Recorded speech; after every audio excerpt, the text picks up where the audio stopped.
I just felt like, okay, this is not normal what I'm looking at.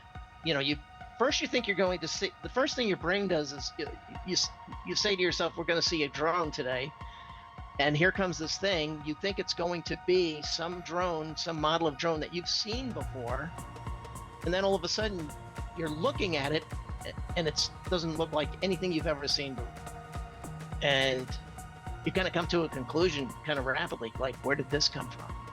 This isn't from here. And that's what starts the visceral reaction that you start to have to it. And then when you find out there's two more of them, it's not just you and this drone, it's you and three of them. It's like, what's going on here? There's something going on. And how do you control drones in a cloud like that? Fly them in for formation, possibly, and then have them come down and descend over the glider, with this other one. Very coordinated type of activity. I just felt like it was, something's very wrong here, and I need to get out of here before something else happens.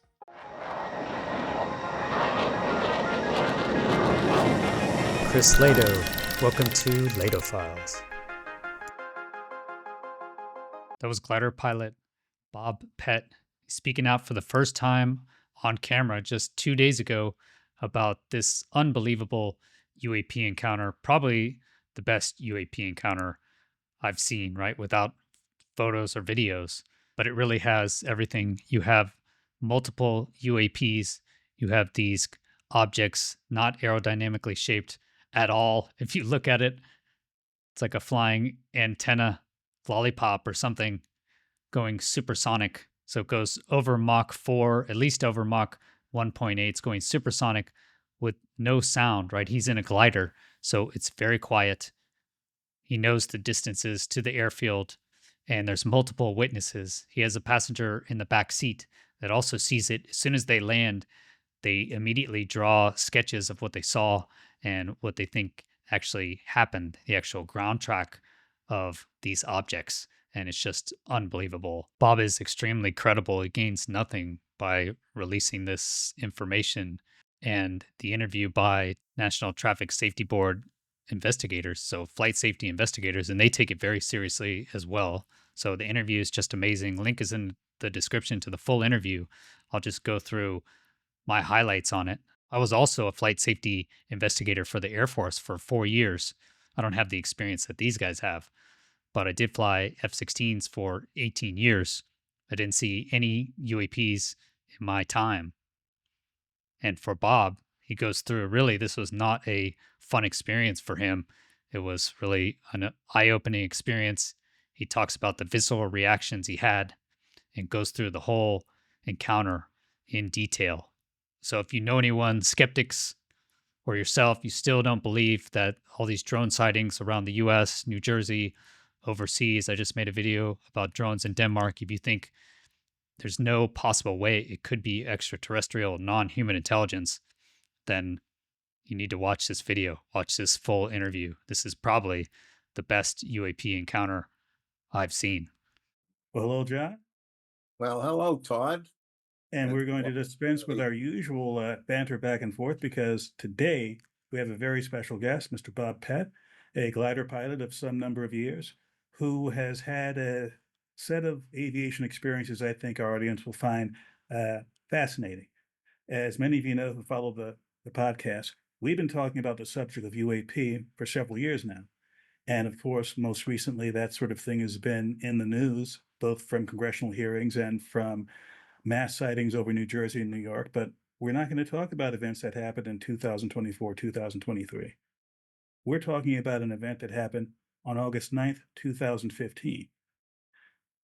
Mr. Pett was a pilot of a Grob 103, a high-performance glider, had a passenger in back, and from what I understand, this was the passenger's very first flight. So the first thing I really love about this case is that it's a glider. This was essentially the first plane I ever flew was a glider exactly like this, aerodynamic, super light, and you're in just this canopy where you can see everything. So your visibility is excellent, and it's going to be quiet, right? Yeah, if you're descending, going fast, then you'll have wind noise. But as soon as you climb up, if you're doing some sort of aerobatic maneuver, climbing up, etc., then it's going to be quiet. You won't be able to hear anything. Even in the back seat here, you see the back seat passenger, he'll have issues seeing out the front, but out the sides is going to be super clear. So amazing visibility. It's not like a Cessna where you're looking out these little windows or looking out the side. You have little windows. No, this is amazing visibility. It's essentially an acrobatic glider. So he's going to get a fantastic view of these things. And as a glider pilot, you have to be extremely aware and have situational awareness of where you are, your energy level, your altitude, and your distance back to the runway. So you're always know exactly where you are in relation to the runway. So the distances on this visual references are going to be excellent. And you're flying using visual references, right? It's not like a commercial airline pilot up at 30,000 feet. He's flying using the ground references. So he's going to know where the mountains are. He's going to know where the runway is. He's going to know his altitude, etc. So as far as a visual encounter, visual engagement, this is about as good as it gets. Back, and from what I understand, this was the passenger's very first flight. And I'll let you take it from here and describe to us the day, how beautiful it was, how good the flight was, and when things turned toward the unusual. Sure. It was one of the rare, beautiful days in the Catskills. The lifts and thermals everywhere. You couldn't go wrong. You could stay up all day in a glider if you wanted to. And so I took my passenger. He'd never been in a glider before, and I wanted to get him over the mountains because that's really very scenic over there. And so we climbed up to 5,000 feet in a thermal, shot over to Wyndham High Peak, was over the mountains. And then I saw some other clouds to the northeast that looked very promising for very strong thermals. So we headed northeast, and we were descending. We descended till about 3,500 feet. And we're heading northeast. And all of a sudden I look down and I see this, caught my eyes, a little sparkle over the treetops. At that point, I would say it was maybe 500 feet above the ground. And my passenger also was looking down, and he said, "Hey, there's a drone down there." So we thought, "Oh, that's cool. We don't see many drones around here." And so I flew into a thermal, could feel the lift under my left wing. So I started turning into the thermal. And as I'm coming around my turn, I'm looking at Wyndham High Peak, and I could see the drone due to that bright little light, purplish white, kind of kaleidoscopic type colors coming off of it. And I noticed that it flew up the side of Wyndham High Peak rather fast. I mean, I'm still turning, and it reached our altitude, and then it started coming back towards us very quickly. And as I'm turning, this object came right next to my glider on my right wing. And as I'm turning, I mean, it didn't stop there. It cut right in front of me. That's why my report was a near miss. It was really close. It was right in front of me. And as I'm continuing to turn, it comes off on my left side. I got a good look at it at that point. It was a very strange looking thing that you looked at it, you would say, this is not an aerodynamic object. There's no way this should be in the air. It was maybe 3 feet wide, 6 feet tall. It had a very luminous top to it. You couldn't really see the details of it, but underneath that luminous top was a half super black hemisphere that was just non-reflective black. And underneath that was this spike of an antenna. It looked like not a normal antenna. It was like this big gray spike that came down out of it, maybe 6 feet long. And it had it was gray, and it had these greenish gray plates on it, maybe 4 or 5 of them along the length of this spike. And this is all happening very quickly. I mean, we're talking seconds here. And at that point, my passenger yells to me, "Hey, 2 more just came out of the cloud above us." And that's when I started to freak out. The hair literally stood up on the back of my neck, and I felt like we were in some sort of an ambush, that we had been observed, and and this was like the culmination of it, where all of them came together to see us somehow. And I told him, "We're getting the hell out of here." I pushed the nose down as we came around the turn to head back to the airport. This interview just blows my mind. I mean, that is just an unbelievable encounter. Just Can't imagine it. I mean, what is your response to that? I can't understand what a debunking response would be to this. Bob is a credible pilot. He had 200 glider hours. He has over 100 Cessna hours. So he's not like a commercial airline pilot, flying thousands of hours on autopilot, etc. But he is a 200-hour glider pilot, which he understands visual flying. He understands the wind, understands this couldn't be a balloon, couldn't be a drone, the speeds it's flying, at least a drone as far as we understand it. And this is his passenger's sketch. So made the day of. So when they came back and landed, they go through it in the interview. And again, the NTSB investigators, they ask amazing questions. So I really recommend you watch the full interview, link in the description, and share with your friends, especially your skeptic friends. How do they explain this interview? So the passenger, it was his first time in a glider, but just from his sketch here, I understand that he's flown Cessnas before. So my guess is he's a pilot, younger pilot. It sounds like he just hadn't been in a glider before, and that's where he's looking down. Actually, pilots I think look down and up more than regular people. Normal people just look along the horizons, even pilots actually. So this is the actual sketch from the passenger.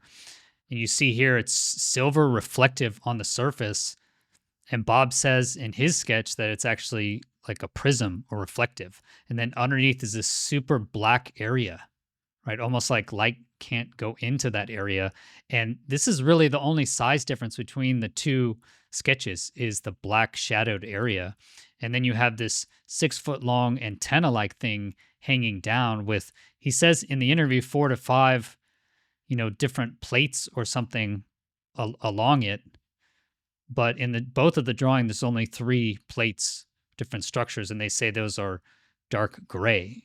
And we'll see later in the interview, it gets within 100 feet. He gets an extremely good look at this thing. Okay, and this is, I believe, the passenger's sketch of the engagement, and we'll go through Bob's sketch here in a second. So here we have the airport, Freehold Airport, oriented roughly east-west, and then 7 nautical miles to the mountains is going to be the Catskill Mountains, right? So the peak that he mentions there, and they're going to know this distance, right? As pilots, they're going to know exactly how far away those mountains are, based on the weather. Oh, if I can see that mountain, it means that we have this much weather minimums, etc. So they're going to know that distance for sure. And so when they say they first see it, it's over the mountaintops, and then it flies a distance to the mountains. And here they say of roughly 7 nautical miles, and then climbs up to their altitude, right? From 500 feet up to 3,500 feet. So that's half a mile vertical. In order to do that in an F-16, you need to be going quite fast. And in 10 seconds is very fast to make that climb. It's possible, yes, but you'd have to be going very fast. Okay, but if we just take this time frame here, and again, there's a more accurate drawing here in a second, but if you say this is 10 seconds, if the object goes 7 miles roughly in 10 seconds, then the fighter pilot math is it's going 42 miles a minute, right? 7 times 6. So 42 miles a minute is Mach 4.2. So that's over 4 times the speed of sound in order to make that distance, 7 nautical miles. And that doesn't include the climb and the closure. So amazing. So, and this is Bob's sketch made, looks like using a computer 4 days later. And he says it's 2 to 3 feet in width. The top was very reflective, radiant, and prism-like. So that's similar to the passenger sketch. But if you look here underneath, he draws the dark black. He says black semisphere was very black. So super black is what he said, almost like no color was coming out of it. And then he has this gray antenna-like structure. And beneath it was 3 white plate-like films. He also mentions kind of green, whitish. And if you imagine this object, right, flying through the air at supersonic speeds, it's not aerodynamic at all. This basically breaks all of our laws of aerodynamics and physics, right? How is it not breaking in the wind? So it seems like it's not adhering to our aerodynamic principles. And this really goes back to, could this be gravitic propulsion. That's what we've been arguing. The only way you can have amazing maneuvers, fantastic maneuvers like the Tic Tac, where you have hyper acceleration here, extreme speeds with no discernible means of propulsion, and incredible G forces, right? You're talking about extreme maneuvers. Only way you can do that is by modifying gravity, right? Modifying the G forces so that you're not really adhering to the physics that we understand. You're not going through the air. You're actually using somehow gravity manipulation, I believe through electrodynamics, some sort of electric interaction. You're able to modify, like Nikola Tesla said, somehow you can modify the vibrations, the energy density of an area. Talk about Salvatore Pais, his patents. You're effectively modifying, or as Hal Puthoff said, accessing the vacuum 0-point energy. So somehow you're interacting with the medium of space-time, which is, I believe, the ether. So I think what's been hidden with the physics of all of this stuff is that the ether is real, and somehow we are able to manipulate it. And we've learned that probably by watching these drones or shooting them down, if you will, capturing them, and then trying to reverse engineer them. Okay, this was all investigated by Richard Haynes for NARCAP, which is just an amazing organization. Unfortunately, Richard Haynes no longer with us, but all of these reports are on the website, and I interviewed Ted Rowe. He's actually taken over and done much of the investigation as well. So you can access these reports and others at the NARCAP website. So this is a more detailed sketch of the encounter. Maybe difficult to read. Sorry, the original video is in 720. But what we have here is in red is actually the UAP's flight path, and then in black is the glider's flight path.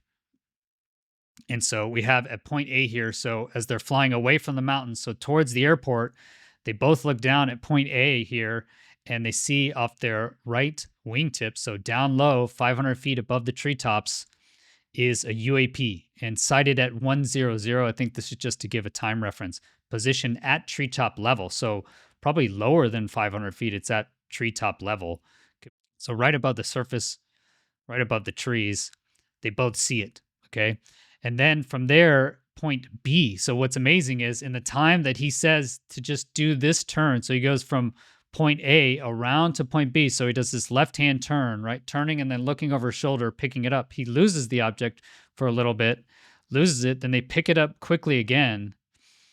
And now in that time, the object, he said, flew along the ground all the way to the mountains and then climbed up to their level. So climbed up to 3,500 feet, right? 3,000 feet vertical, and then turned back around and started coming back towards them at a high rate of speed. So they say here at point B here, right? So that's where the UAP is at point B, and then they're here in this left-hand turn. So looking off their left 10 o'clock, they say, we observe UAP follow terrain on the side of Windham High Peak, ascend to our altitude 3,500 feet, and move quickly towards us. So then the next point is point C, right? And this is where they have this kind of close encounter. And I can understand how scared he would be seeing this object fly right towards him, high speed, and right off his nose. He tightens up his turn here, his left-hand turn, to not hit the object. He said it was very scary there. He hadn't had another aircraft within 100 feet. And he says, if these are drone operators, what are they doing? Like, why are they doing this to me? You know, are they trying to scare me? And so at point C, he says, in the time it takes to turn the glider from position B to position C, so effectively a quarter turn, left-hand turn, the UAP arrives off the right wing of the glider. So this is the accurate time. You're going to know that this is around, less than 10 seconds at least, okay, in this left-hand turn here. A glider has, it's not going very fast, so it has a very small turn radius, can turn very quickly, especially if you're descending at all.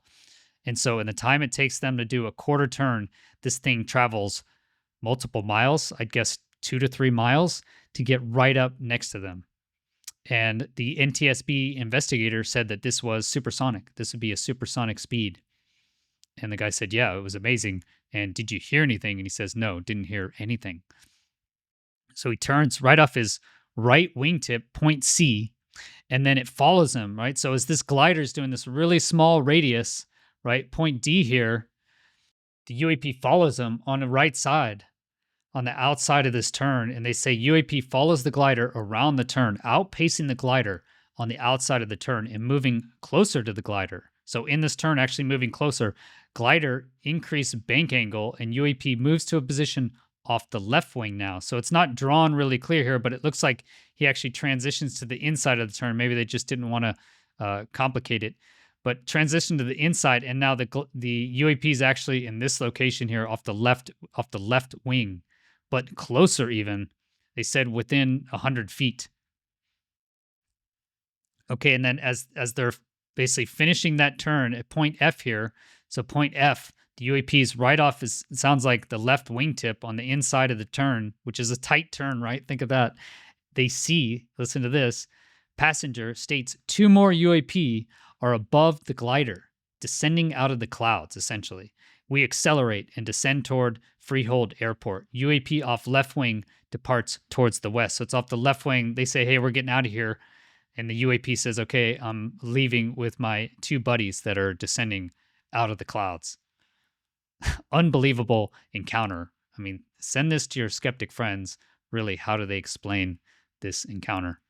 You couldn't really see the details of it, but underneath that luminous top was a half super black hemisphere that was just non-reflective black.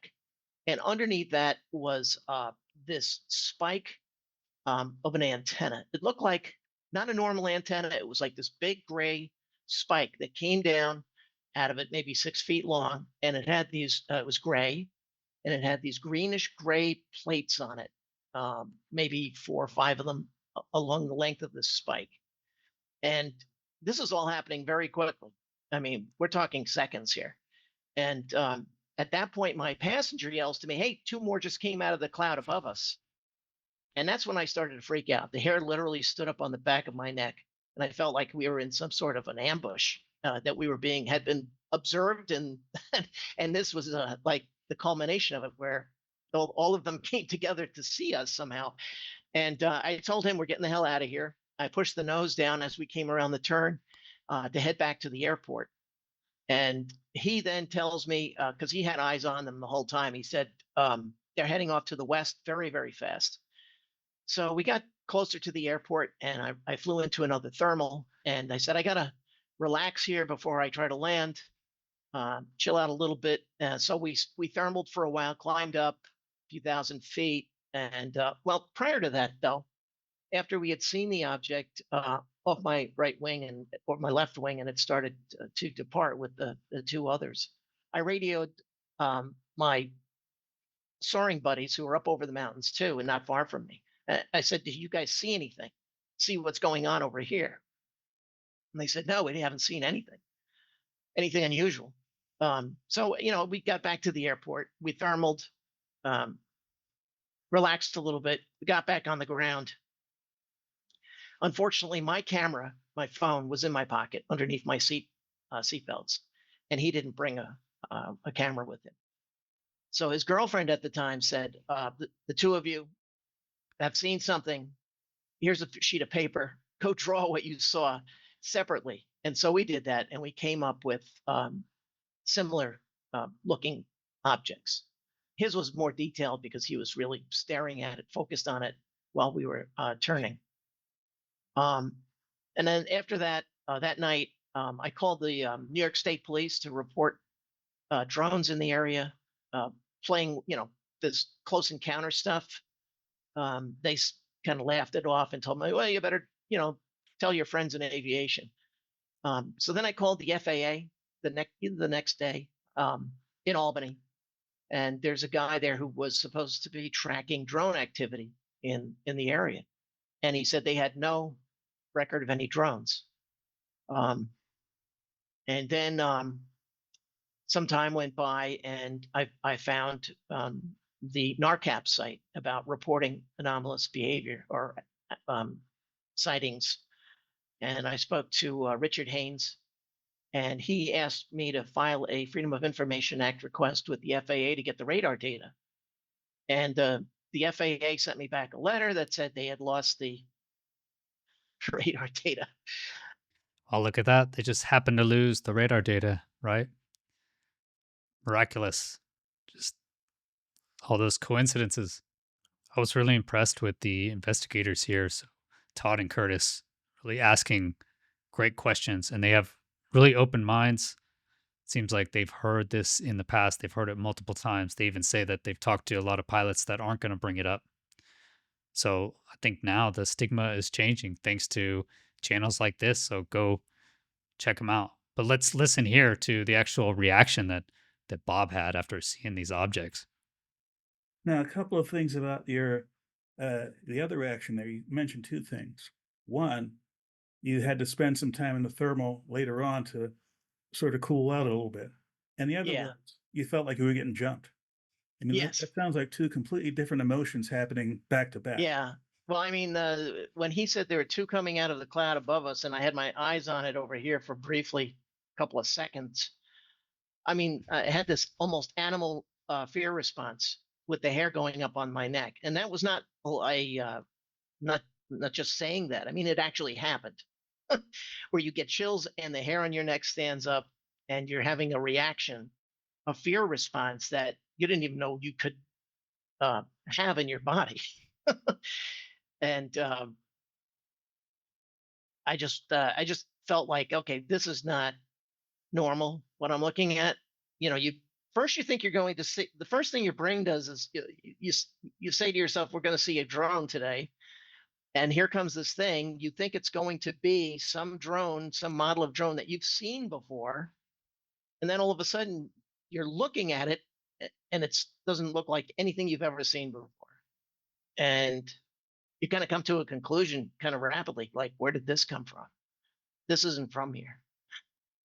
And that's what starts the the visceral reaction that you start to have to it. And then when you find out there's two more of them, it's not just you and this drone, it's you and three of them. It's like, what's going on here? There's something going on. And how do you control drones in a cloud like that? Fly them in for formation, possibly, and then have them come down, descend over the glider, with this other one. Very coordinated type of activity. I just felt like it was something's very wrong here, and I need to get out of here before something else happens. Well, let me talk a little bit more about your maturity as a pilot at that point when this event happened. At that point, you were licensed as a glider pilot and also a private pilot. About how many hundreds of hours did you have in gliders and non-gliders at that point? In gliders, I had over 200 hours. In Cessnas, I had another maybe 150 hours. Not a lot of hours, because it's a hobby, and we do it on weekends during the summertime. Thanks so much to Bob speaking up on this. It's just an unbelievable engagement. You have multiple witnesses, you have multiple objects, and it's clear day VFR. Okay, this isn't at night. It's just I saw some lights moving in a interesting manner, right? This is day detailed observations, and these things are flying like coordinated entities, if you will, definitely under intelligent control. And like he says, in 2015, how are you going to have drones flying out of the clouds, right? F-16s, it would be very difficult to fly in formation in the clouds. We do it, but you have to get very close, and that's the only thing you're doing. How are you going to have actual formation flying from drones back in 2015, especially ones that can go supersonic with no discernible means of propulsion and no sonic booms, right? Just unbelievable encounter. So check out the full video. Share this video with your skeptic friends. If you still think all these drones over the East Coast, over New Jersey, over Europe, if you think these drones are just foreign adversaries or hobbyist drones, then it could be that Courtney Brown, what he said actually is the case, that we are seeing more actual non-human intelligence activities, right? We are seeing more gravitic drones, if you will. And Matthew Livelsberger, at the very least, said that there is an unacknowledged special access program focused on UAPs. and that he had access to it, right? He was a Green Beret, Special Forces. He had TS, Special Compartmented Information. So the highest clearance, what you would need to have access to some sort of gravitic drone technology. He said he did have access to that. And that's what we're seeing is these drones over the East Coast is actually China and US technology. I don't know if that's the only case. Where did they get that technology from? If it was US or China, why would they be flying over the Catskill Mountains in coordinated formations like this and using technology that we've never seen before, can't possibly understand? It breaks literally all of our aerodynamics rules.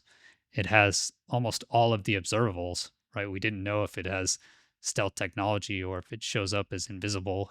Obviously, they could see it, but it did have the advanced maneuvering. It's going supersonic without discernible means of propulsion and no sonic booms, right? So it's essentially slipping through the air. I think we can learn a lot by looking at the details of these encounters, just taking the opinion that it could be real, right? If we assume that just for knowledge learning's sake, assume that this is real, then what can we learn by these types of machines, right? Because an aircraft is going to fit, form, and function. There's a reason fighter planes are very pointy and small, is because they go supersonic, right? They have to deal with supersonic shock waves. They also don't want to be seen, right? They don't want to be seen by radar. If you look at an airliner now, it's going to be larger. The wings are going to go much further out. It's going to be more square shaped, if you will. That's because it fits the form and the function, right? It's carrying more passengers. You want more payload and you want to be more efficient. So how do these things work? What is the reason there's a top silver reflective kind of prism hat-like structure, and then underneath you have a half sphere that's extremely black, and then you're going to have this weird antenna structure hang out the bottom 6 feet with these other little square plates, if you will. What is the function of that? Is that how gravitic propulsion works? Is it some sort of what I believe is electromagnetic device that can actually alter gravity, as Salvatore Pais said? Al Putov's written many papers on how to actually access zero-point energy, to access the vacuum, right? Could you actually manipulate gravity? Because as we've seen with objects like the Tic Tac, like this object, okay, accelerating that fast, if you're going Mach 4, SR-71 would take many miles, hundreds of miles to get up to that speed of Mach 4. This thing went Mach 4, even if it just goes Mach 1.8, went Mach 1.8 in a couple miles or less. That is unbelievable G-forces. So there's no way that any human or biologic system that we understand it could undergo those type of G-forces. And as we see here, as it's flying through the air, it's not bending back. So even with those G-forces, any sort of antenna would just be bent, even if you didn't have wind, if you just accelerated that fast. So it's obviously not undergoing those type of G-forces, which leads me to believe is that it is manipulating gravity. So it's actually using some sort of electromagnetic device, as we've heard from other UAP encounters, to actually manipulate gravity. And if you are manipulating gravity, as far as we don't understand it at this point, you're probably going to have weird time effects. And that's what you hear about in a lot of UAP encounters as well, is lost time. So I think it's all related. I think we are going to get some form of the truth here in the next, hopefully, year or two. I think it is coming out. They can't keep all of these portals closed, and now people are speaking up more. Like this channel, these aren't some weird, young, long-haired, crazy YouTubers out there talking about it. These are older, very experienced, over a century together NTSB flight safety investigators, and they're taking this stuff seriously. So I think it's just a matter of time before we can pull all of our information together.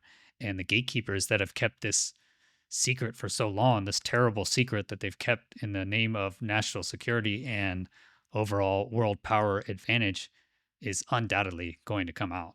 And we'll just see how painful is it going to be and what's going to happen. Are people just going to freak out? I've gone through my own ontological shock kind of process, and I can say it is difficult, but you come out the other end and, the world makes a lot more sense than when you went into it.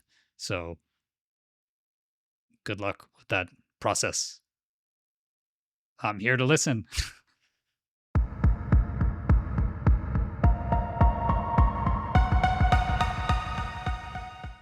Thanks for being here. My goal is to find the truth, but it's difficult to do this without your support. I actually got this tip from John Jensen on my Patreon chat. So if you want to support my channel and join the team and get exclusive access to the Patreon only chat, it's a great product. You also get additional merch at the higher levels, right? You get LehtoFiles merch. And please join the team at patreon.com/Chris Lehto. But it doesn't cost money to support. Hitting the like button really does help, and subscribing as well so you get notifications of all my future videos. If you want to continue the discussion, then go to LehtoFiles Discord. It's also free. Link down in the description. Finally, check out the latest video from our sister channel, UAPSociety. It's going viral. It's Dr. Greer, expect UFO disclosure before Trump takes office. So they have a weekly news show. I'm also on there. You can check out my video of the Jeju 737 crash. I give my analysis of it. Every week, Hello Ali scours the internet, getting the best stories for you, and delivers that with Justin. So it's a great show. Check it out. Have a great rest of your day. Peace.